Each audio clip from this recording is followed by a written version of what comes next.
Hi everyone and welcome. Today we will be discussing about how to create a Shopify landing page. Now before we start, make sure you click the link below to get the best Shopify free trial and start your business with some exclusive bonuses. So to create a Shopify landing page, what you need to do is simply head over to your online store and choose a theme of your choice. Then automatically it is going to be setting up a default landing page for you guys. Let me show you that.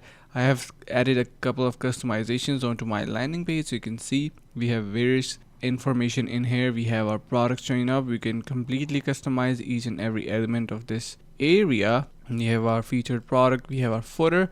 On top we have our title menu, or our you can say like header. And yeah, so basically that's how you can easily create a Shopify landing page to get started with. If you want to learn how to customize it, so you can watch our previous videos. So stay tuned for more. And yeah, and hope this video was helpful. Finally, make sure to click the link in the description below to take advantage of our exclusive Shopify free trial to start your business right away.